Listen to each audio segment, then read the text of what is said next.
आज सतगुरुवार के वरदानी दिवस की आपको ढेर सारी शुभकामनाएं। ओम शांति। आज 25 अप्रैल 2024 के साकार मधुर महावाक्य हैं। आज सतगुरुवार वरदानी दिवस है। आँख खुलते ही हम परम सतगुरु से वरदान लेते हैं, दृष्टि लेते हैं और वरदानों से ही पल्लवित होते हैं। आज बहुत ही सुंदर वरदानी बोल है कि एकांतवासी बनने के साथ साथ एक नामी और इकोनॉमी वाले बने। एक नामी अर्थात एक की ही याद रहे। जीवन में सुख आए या दुख आए, सबसे पहले परम पिता की याद आए और जो भी खजाने मिले हैं उनकी बचत करनी है। कोई भी खजाना व्यर्थ ना जाए। सतगुरु की पालना में बेड़ा पार करने के लिए बहुत सुंदर बात सिखाई कि आपको ईश्वरीय संग में रहना है, क्योंकि संग का भी रंग लगता है।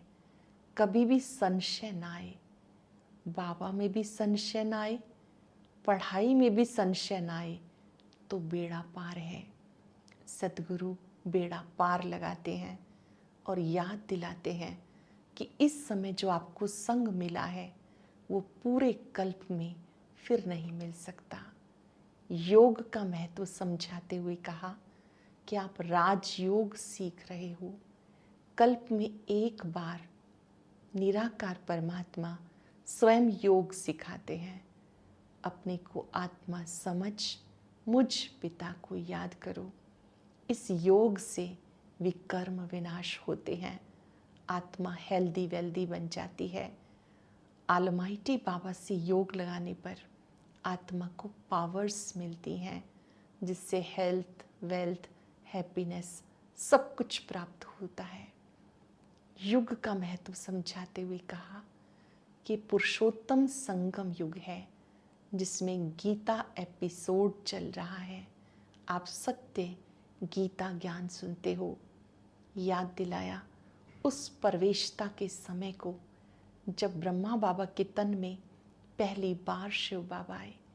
किसी को भी नहीं पता कि वो महाज्योति इनके माध्यम से कैसे स्थापना, पुरानी दुनिया का विनाश और नई दुनिया की पालना करते हैं।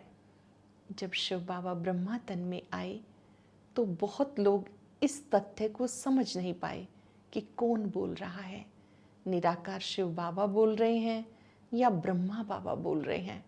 ब्रह्मा बाबा एक माध्यम रहे, लेकिन गीता ज्ञानदाता स्वयं निराकार परमात्मा है और उन्होंने ही कहा, काम जीते जगत जीत बनो, पवित्र बनो, योगी बनो। ये पढ़ाई शिव बाबा पढ़ाते हैं। वही सबसे बड़े प्रिंसिपल हैं। बाकी सब तो टीचर्स हैं जो उनसे सीखते हैं। बाबा ने कहा कि इस समय तुम बच्चों को मैं मनुष्य से देवता बनाता हूँ, तो देवता बनने के लिए दैवी गुण धारण करो। एक मेरी याद में रहो तो धारणा अच्छी हो जाए। बीती बातों का चिंतन नहीं करना। बीता सो बीता, फुल स्टॉप। बीती को चितवो नहीं। और बाबा को पहचानने वाले कोटों में कोई, कोई में भी कोई होते हैं। सब नहीं पहचानते। जिन्होंने पहचाना उन्हें क्या करना है? अपने को आत्मा समझ बाबा को याद करना है और गीता ज्ञान को धारण करना है। सभी को संदेश देना है। विशेष शिव बाबा का चित्र, लक्ष्मी नारायण का चित्र ये ज़रूर साथ में होने चाहिए ताकि सबको समझा सकें। सुनते हैं बाबा के मधुर बोल। बाबा ने कहा, मीठे बच्चे, ये पुरुषोत्तम युग है गीता एपिसोड का। इसी में तुम्हें पुरुषार्थ कर उत्तम पुरुष अर्थात देवता बनना है। ये पुरुषोत्तम युग ही गीता एपिसोड है। इसी में तुम्हें पुरुषार्थ कर उत्तम पुरुष अर्थात देवता बनना है।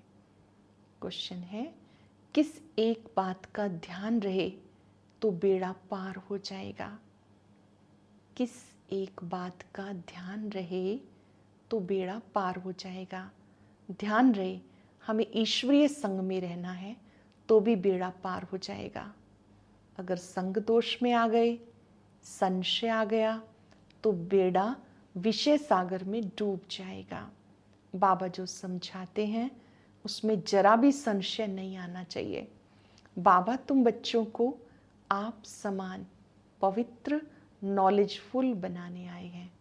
बाबा पवित्रता का सागर है, हम बच्चों को भी अपने समान पवित्र नॉलेजफुल बनाने आए हैं। बाबा के संग में ही रहना है। ओम शांति। भगवान वाच।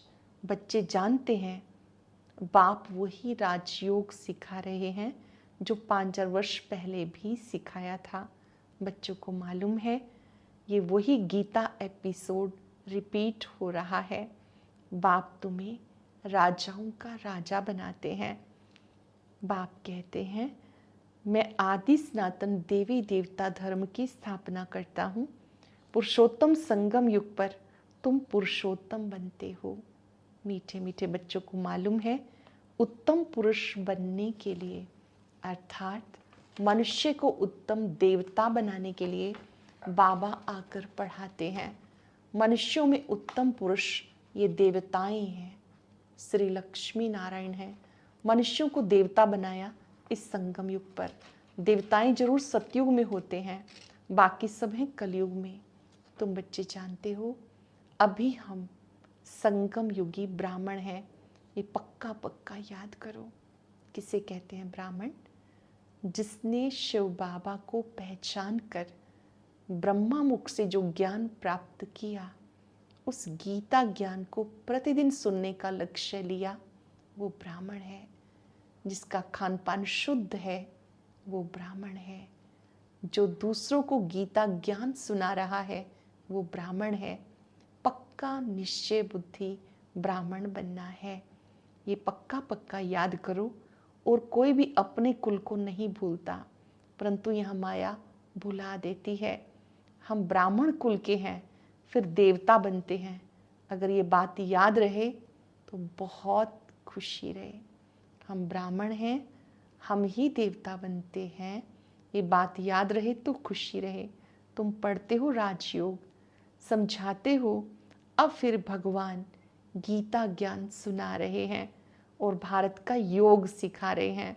हम मनुष्य से देवता बन रहे हैं। बाबा ने कहा काम महाशत्रु है, इस पर जीत पाने से तुम जगत जीत बन जाएंगे। पवित्रता की बात पर मनुष्य कितनी आर्ग्यू करते हैं। बाप कहते हैं तुम बच्चों को काम जीत जगत जीत बनना है।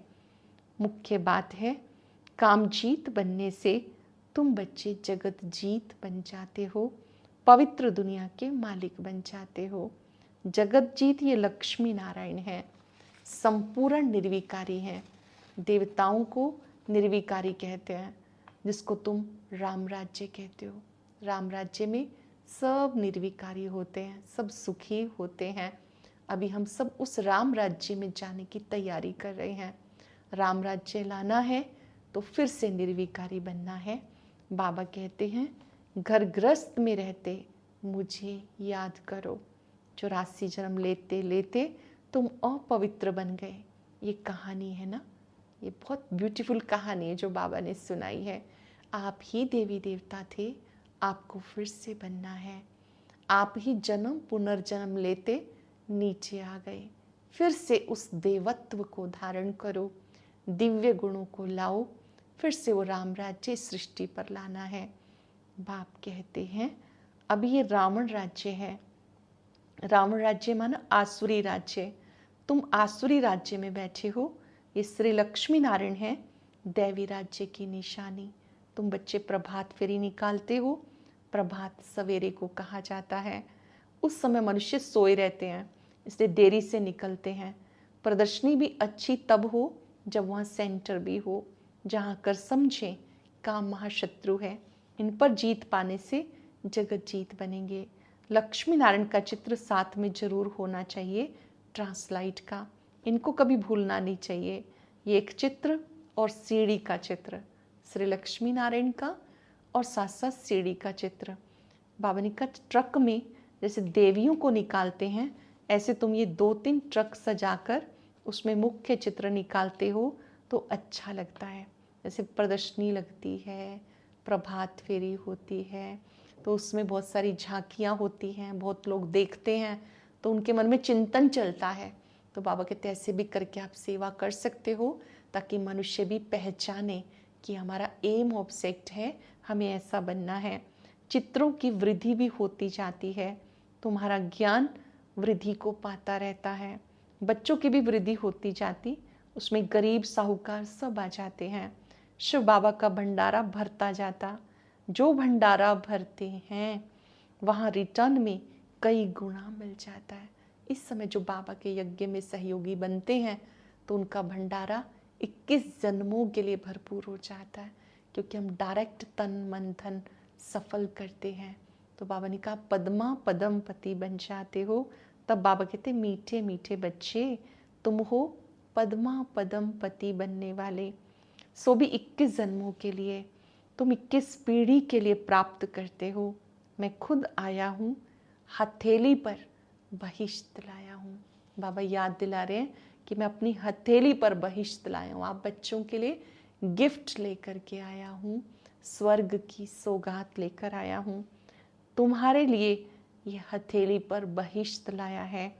अब तुम बच्चे घर ग्रस्त में रहते भी मुझे याद करो। बेहद का बाप कहते हैं जो मेरे बनते हैं, ये बादशाही उनके लिए। ये जो बहिश्त है, स्वर्ग है, ये किसके लिए है? जो बाबा के बनते हैं। बाबा का बनना माना निश्चय बुद्धि बनना, बाबा का बनना अर्थात उसकी श्रीमत पे चलना, ये तुम्हारे लिए है। 21 पीढ़ी तुम काल पर जीत पाते हो, इसलिए बाबा को महाकाल कहते हैं। महाकाल कोई मारने वाला नहीं, उनकी तो महिमा की जाती है। समझते हैं भगवान ने यमदूत भेजा, मंगा लिया, ऐसी कोई बात नहीं है। बाबा कहते हैं मैं कालों का काल हूँ, काल पर जीत कैसे पहने वो मैं तुम्हें सिखाता हूँ, इसलिए मुझे महाकाल कहते हैं। पहाड़ी लोग महाकाल को भी बहुत मानते हैं, महाकाल का मंदिर भी है, ऐसी झंडियाँ लगा देते। तो बाबा बच्चों को समझाते कि राइट बात क्या है। याद से जन्म जन्मांतर के विकर्म भस्म होते हैं, तो उसका प्रचार करना चाहिए। कुंभ मेले पर बहुत जाते हैं, स्नान करने का भी बड़ा महत्व है। कुंभ मेले में स्नान का भी बड़ा महत्व है, बहुत लोग जाते हैं।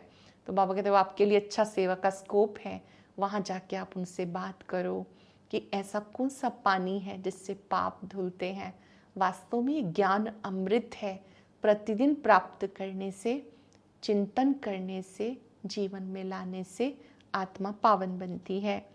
बाप कहते हैं तुम बच्चों को ये ज्ञान अमृत 5 वर्ष के बाद मिलता है। इसका अमृत नाम है नहीं, ये तो पढ़ाई है। बाबा कहते अमृत नाम सुनकर चित्रों में पानी दिखाया।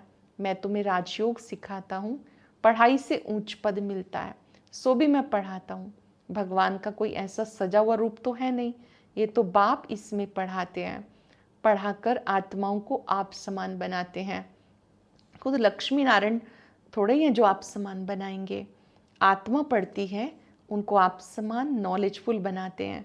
ऐसे नहीं कि भगवान भगवती बनाते हैं, उन्होंने श्री कृष्ण जी को दिखाया है। बाप कहते हैं ये भी समझने की बात है कि मैं आकर के तुम्हें मनुष्य से देवता बनाता हूँ। बनी बनाई बन रही, अब कुछ बननी नहीं। हूँ बहू इन फीचर्स में कल्प के बाद फिर तुम मिलते रहेंगे, पढ़ते रहेंगे। हूबहू रिपीट होता है। आत्मा एक शरीर छोड़ दूसरा लेती है, जो कल्प पहले लिया था। ड्रामा में कुछ फर्क नहीं पड़ सकता, वह होती हैं हद की बातें और ये हैं बेहद की बातें। बाप के सिवाय कोई भी समझा नहीं सकता। बाप कहते हैं निश्चय बुद्धि बनो, कभी ये संग छोड़ना नहीं। संग छोड़ा तो विषय सागर में डूब जाएंगे। एक तरफ क्षीर सागर, दूसरी तरफ विषय सागर। ज्ञान अमृत कहते हैं। बाबा है ज्ञान सागर, उनकी महिमा है। जो उनकी महिमा है वो लक्ष्मी नारायण को नहीं दे सकते। जो शिव बाबा की महिमा है तो वो लक्ष्मी नारायण को नहीं दे सकते। दोनों की महिमा अलग अलग है। बाबा है पवित्रता का सागर। भले वो देवताएं सतयुग त्रेता में पवित्र हैं, परंतु सदैव के लिए तो नहीं रहते, फिर भी आधा कल्प के बाद गिरते हैं। बाबा कहते मैं आकर सबकी सदगति करता हूँ, मैं सदगति दाता हूँ। शिव बाबा सदगति दाता है। तुम सदगति में जाते हो, फिर ये बातें ही नहीं होती। अब तुम बच्चे सम्मुख बैठे हो, शिव बाबा से पढ़कर टीचर बने हो। मुख्य प्रिंसिपल तो वो है ना, शिव बाबा हमारे प्रिंसिपल हैं जो हम सबको पढ़ाते हैं। तुम आते भी उनके पास हो, कहते हम बाबा के पास आए हैं। अरे वो तो निराकार है। हाँ, वो आते हैं, इनके तन में आते हैं, कहते हैं बाप दादा के पास जाते हैं। ये बाबा है और ये उनका रथ जिस पर उनकी सवारी है। ब्रह्मा बाबा के तन से शिव बाबा ज्ञान देते हैं। तो ब्रह्मा रथ है शिव बाबा के। बाबा इस रथ के द्वारा पढ़ाते हैं। उनको रथ, घोड़ा, अश्व भी कहते हैं। इस पर एक कथा है। दक्ष प्रजापिता ने यज्ञ रचा, कहानी लिख दी। भगवान वाच, मैं तब आता हूँ जब अति धर्म ग्लानि होती है। श्रीमद् भगवत गीता में भी है, यदा यदा ही धर्मस्य, परंतु अर्थ नहीं समझते। तुम्हारा ये बहुत छोटा झाड़ है, इसमें तूफान लगते हैं। नया झाड़ है ना, फिर ये फाउंडेशन भी है। अनेक धर्मों के बीच में एक आदि सनातन देवी देवता धर्म का कलम लगता है। कितनी मेहनत है। औरों को मेहनत नहीं लगती, वो ऊपर से आते रहते हैं। यहाँ जो सतयुग त्रेता में आने वाले हैं, उनकी आत्माएं बैठकर पढ़ती हैं। बहुत ही सुंदर बात है हम सबके लिए कि जो सतयुग त्रेता में आने वाली आत्माएं हैं, वो ये ईश्वरीय पढ़ाई अटेंशन से पढ़ती हैं, मनन करती हैं और अपने जीवन में लाती हैं। जो पतित बनते हैं, उनको पावन देवता बनाने के लिए बाबा फिर से पढ़ाते हैं। गीता तो वो भी बहुत पढ़ते थे। जैसे अब आत्माओं को याद कर दृष्टि दी जाती है ताकि पाप कट जाएं। भक्ति में गीता के आगे जल रखकर बैठ पड़ते हैं, समझते पितरों का उद्धार होगा, इसलिए पितरों को याद करते हैं। भक्ति में गीता का बहुत मान रखते थे। ब्रह्मा बाबा भी रोज गीता पढ़ते थे। अरे बाबा कोई कम भक्त था क्या? रामायण आदि सब पढ़ते थे। ज्ञान से पहले, परवेशता से पहले ब्रह्मा बाबा जब अपने लौकिक जीवन में थे, प्रतिदिन गीता पाठ करते थे, रामायण का भी अध्ययन करते थे। बहुत खुशी होती थी। अब तो वो सब पास्ट हो गया। अब बाबा कहते हैं मुझे याद करो। भक्ति का फल मिला। अब बाबा कहते मुझे याद करो। बीती को चितवो नहीं। बाबा ने स्थापना, विनाश और राजधानी का साक्षात्कार कराया। निराकार शिव बाबा ने ब्रह्मा बाबा को स्वर्ग की स्थापना का साक्षात्कार कराया, पुरानी दुनिया के महाविनाश का, नई दुनिया की पालना का। ये सब क्लास होना है, ये पता नहीं था। बाबा ने समझा ये सब होगा, देरी थोड़ा ही है, हम जाकर फलाना राजा बनूंगा। पता नहीं बाबा क्या क्या समझाते रहते थे। शिव बाबा ब्रह्मा के द्वारा बहुत सारे राज खोलते थे। तुम बच्चे जानते हो बाबा की प्रवेशता कैसे हुई, ये बातें मनुष्य नहीं जानते। ब्रह्मा, विष्णु, शंकर का नाम तो लेते हैं, पर इन तीनों में से भगवान किस में प्रवेश करते हैं ये अर्थ नहीं जानते। वो लोग विष्णु का नाम लेते, अब वो तो है देवता, वो कैसे पढ़ाएंगे। बाबा खुद कहते मैं इनमें प्रवेश करता हूँ। इसलिए दिखाया ब्रह्मा द्वारा स्थापना, वह पालना और वो विनाश। स्वर्ग की स्थापना, पुरानी दुनिया का विनाश, नई दुनिया की पालना। भगवान वाच, मैं तुम्हें राजयोग सिखाता हूँ। विश्व में शांति का राज्य इन लक्ष्मी नारायण का था, जो सारी दुनिया चाहती है। फिर से लक्ष्मी नारायण का राज्य चाहते हैं।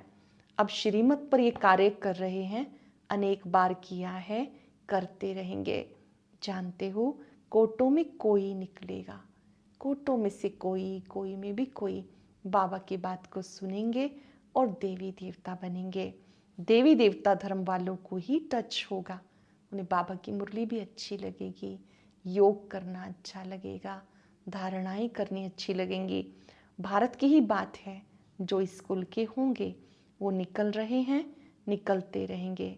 जैसे तुम निकले हो वैसे और प्रजा बनती जाएगी। जो अच्छा पढ़ते हैं वो अच्छा पद पाते हैं। मुख्य है ज्ञान योग। योग के लिए भी तो ज्ञान चाहिए। योग कैसे लगाना है, क्या सोचना है, उसके लिए भी ज्ञान चाहिए। फिर पावर हाउस के साथ योग चाहिए। बाबा पावर हाउस है, उनके साथ योग चाहिए। योग से भी कर्म विनाश होंगे, हेल्दी वेल्दी बनेंगे, पास विद ऑनर बनेंगे। हेल्दी वेल्दी बनेंगे, पास विद ऑनर बनेंगे। अच्छा, मीठे मीठे सिक्के लदे बच्चों प्रति माता पिता बाप दादा का याद प्यार, गुड मॉर्निंग। रूहानी बाप की रूहानी बच्चों को नमस्ते। हम रूहानी बच्चों के रूहानी बाप दादा को याद प्यार, नमस्ते, गुड मॉर्निंग, शुक्रिया बाबा, शुक्रिया। धारणा के लिए सार, जो बात बीत गई उसका चिंतन नहीं करना। अब तक जो कुछ पढ़ा उसे भूल जाना है। एक बाप से सुनना है और अपने ब्राह्मण कुल को याद रखना है। मुरली की बातों को नहीं भूलना। जो व्यर्थ की बातें हैं, जिससे समय और शक्ति वेस्ट जाती है, उन सबको भूल जाना है। पूरा निश्चय बुद्धि होकर रहना है। किसी भी बात में संशय नहीं उठाना। ईश्वरीय संग और पढ़ाई को कभी नहीं छोड़ना। अटेंशन से सुनेंगे। जो बात बीत गई उसका चिंतन नहीं करना। अब तक जो कुछ पढ़ा उसे भूल जाना है। एक बाप से सुनना है। अपने ब्राह्मण कुल को याद रखना है। पूरा निश्चय बुद्धि होकर रहना है। किसी भी बात में संशय नहीं उठाना। ईश्वरीय संग और पढ़ाई को कभी नहीं छोड़ना। वरदान है, रूहानी माशूक की आकर्षण में आकर्षित हो। मेहनत से मुक्त होने वाले रूहानी आशिक भव। रूहानी माशूक की आकर्षण में आकर्षित हो। मेहनत से मुक्त होने वाले रूहानी आशिक भव। माशूक अपने खोए हुए आशिकों को देख खुश होते हैं। हम सब आत्माएं आशिक हैं, परमात्मा माशूक हैं। हम सबको देखकर खुश होते हैं।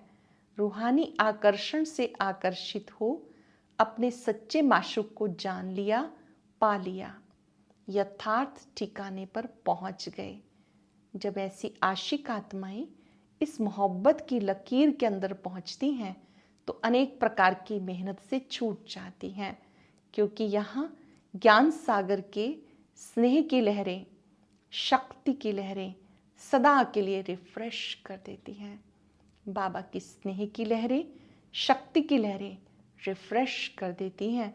ये मनोरंजन का विशेष स्थान, मिलने का स्थान आप आशिकों के लिए माशूक ने बनाया है। सूक्ष्म वतन में जो आप मुलाकात करते हैं, बाबा के घर में, मधुबन में बाबा से जो मुलाकात करते हैं, तो आप उन स्नेह की लहरों का, शक्ति की लहरों का अनुभव करते हैं, जिससे मेहनत से मुक्त हो जाते हैं। स्लोगन है, एकांतवासी बनने के साथ साथ एक नामी और इकोनॉमी वाले बनो। एकांतवासी बनने के साथ साथ एक नामी इकोनॉमी वाले बनो। आज पूरा दिन वरदानी हाथ को अनुभव करेंगे और याद रखेंगे, मैं एक नामी और इकोनॉमी वाली आत्मा हूँ। ना तो समय वेस्ट करना है, ना ही अन्य खजाने वेस्ट करने हैं। समय शक्तियों को सफल करना है और एकांत में एक बाबा की महिमा करेंगे। बाबा ही सद्गति दाता है। हमें उनका संग मिला है। कम से कम 2 बार 5-5 मिनट के लिए ईश्वरीय संग को अनुभव करेंगे। मस्तक के बीच विराजमान मैं एक शक्तिशाली आत्मा हूँ।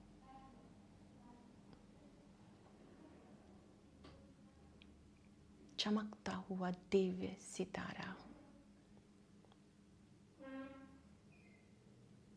मुझे ईश्वरीय संग मिला है। बाबा के संग में बैठे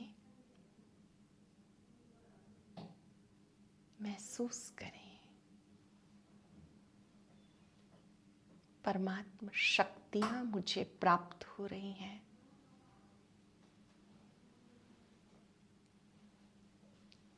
मुझे एकांत में बैठकर भी एक की ही महिमा करनी है। ओम शांति। आज के ज्ञान मोती में हम जानेंगे कि भक्ति मार्ग में जो विभिन्न देवी देवताओं की पूजा होती है, उनकी पूजा में इतना फर्क क्यों होता है। किसी देवी की पूजा कभी कभी होती है और किसी की विधि पूर्वक रोज होती है। यह रहस्य जानने के लिए सुनते हैं आज का अव्यक्त ज्ञान मोती।